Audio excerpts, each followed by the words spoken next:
रावण द्वारा सीता का हरण। शूर्पणखा ने रावण को सीता के रूप और सुंदरता के बारे में भी बताया, जिससे रावण अत्यंत आकर्षित हुआ। वह अपने पुष्प विमान में बैठकर आया और राक्षस मारीची के पास गया। मारीची के पास अपना रूप बदलने की दिव्य शक्तियाँ थी। रावण ने मारीची से सीता हरण योजना में शामिल होने को कहा।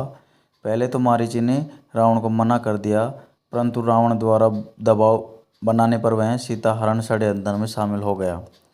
यदि मारीची यह बात नहीं मानता तो रावण उसकी हत्या कर देता।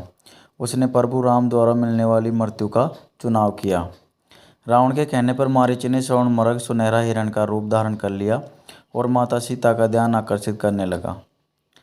जैसे ही माता सीता ने मारीची को देखा, उन्होंने राम से आग्रह किया कि मारीची को पकड़ कर ले आए। प्रभु राम सीता माता की इच्छा पूरी करने के लिए स्वर्णमर्ग मारीची के पीछे चले गए।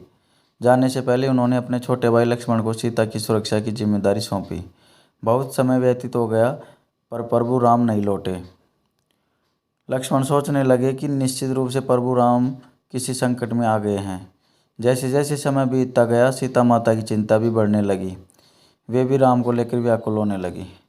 दूसरी ओर वन में प्रभु राम मारीची के पीछे दौड़ रहे थे और उन्होंने अपना तीर चलाया। जैसे ही तीर मारीची को लगा, मैं अपने असली रूप में आ गया। रावण की योजना अनुसार मारीची लक्ष्मण बचाओ सीता सीता की करहाती आवाज़ में चीखने लगा। यह चीख सुनकर सीता अत्यंत व्याकुल हो गई। उन्होंने लक्ष्मण से कहा कि तुम जाकर अपने भैया की रक्षा करो। जाने से पूर्व लक्ष्मण ने सीता माता की रक्षा के लिए कुटिया के चारों ओर लक्ष्मण रेखा बना दी। भाभी, यह लक्ष्मण रेखा है, इसके भीतर कोई नहीं आ सकता।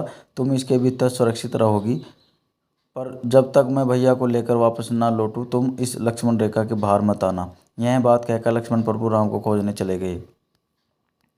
रावण इसी अवसर का खोज रहा था। लक्ष्मण रेखा की वजह से वह कुटिया के भीतर ना प्रवेश कर सका। फिर उसने दूसरी योजना बनाई। रावण ने एक भिक्षुक भिखारी का रूप बना लिया। भिक्षाम देवी, भिक्षा दीजिए, वह कहने लगा। रावण की आवाज़ सुनकर सीता माता बाहर आई और उसे पास आकर भिक्षा लेने को कहा। रावण जानता था कि किसी भी तरह करके सीता माता को लक्ष्मण रेखा के बाहर लाना है, उसके बाद ही वह उनका अपहरण कर सकेगा। वह क्रोधित होने का अभियान करने लगा। किसी सन्यासी को बंधन में बांध कर दिया भिक्षा नहीं दी जाती। यदि मुझे भिक्षा देना है तो इस कुटिया के बंधन से मुक्त होकर भिक्षा दो, अन्यथा मैं लौट जाऊंगा, रावण ने कपट के साथ कहा। सीता माता ने उसे बताया कि वह लक्ष्मण रेखा से बाहर नहीं आ सकती। कुछ देर बाद सीता माता लक्ष्मण रेखा के बाहर आ गई और रावण को भिक्षा देने लगी। रावण अपने असली रूप में आ गया और उसने माता सीता का अपहरण कर लिया। उसने सीता माता को बलपूर्वक अपने पुष्प विमान में बैठा लिया और लंका की ओर चला गया।